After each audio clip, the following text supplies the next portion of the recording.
So let us see the accounting methods. Okay, accounting methods that are used to manage earnings and balance sheet and the cash flow items. Okay, and under this accounting method, we will see the choices and the estimations. Okay, so the first item is the revenue recognition.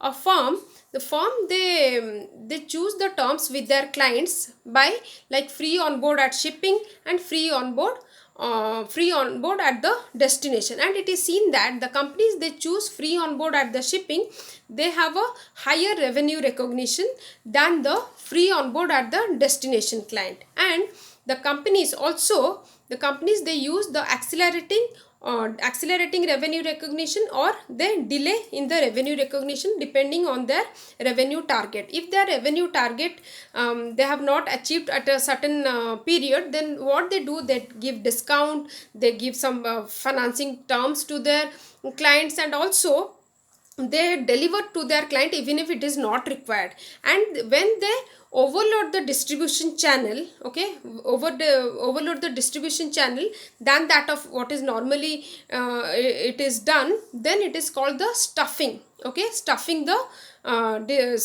channel.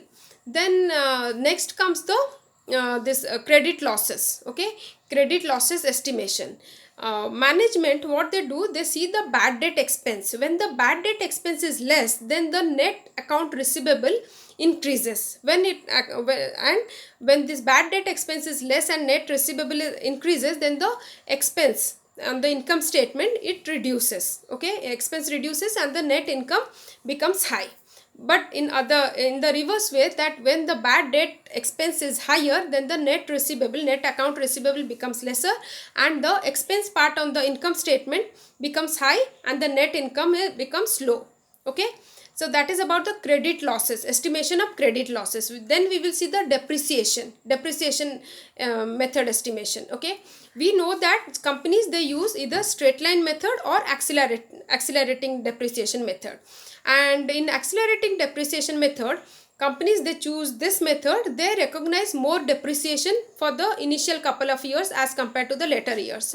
And here because higher depreciation will be recognized in the initial few years, then the net income reduces for those initial periods as compared to the later years. Apart from that, also companies they see the useful life of an asset and the salvage value. When the salvage value becomes higher, then the depreciation becomes lesser. When depreciation becomes lesser, then the net income becomes higher. Okay, so that is about the depreciation method estimation. Next comes the amortization and impairment.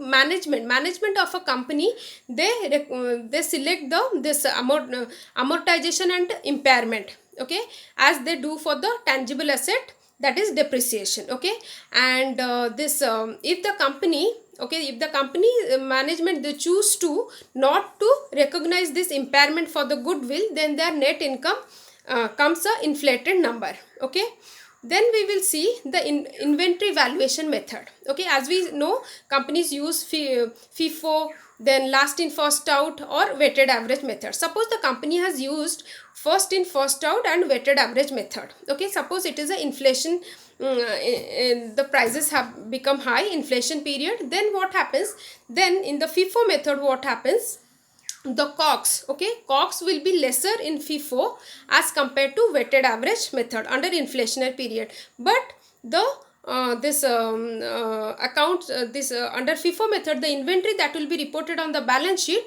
will be a higher value in FIFO as compared to this weighted average method. Why?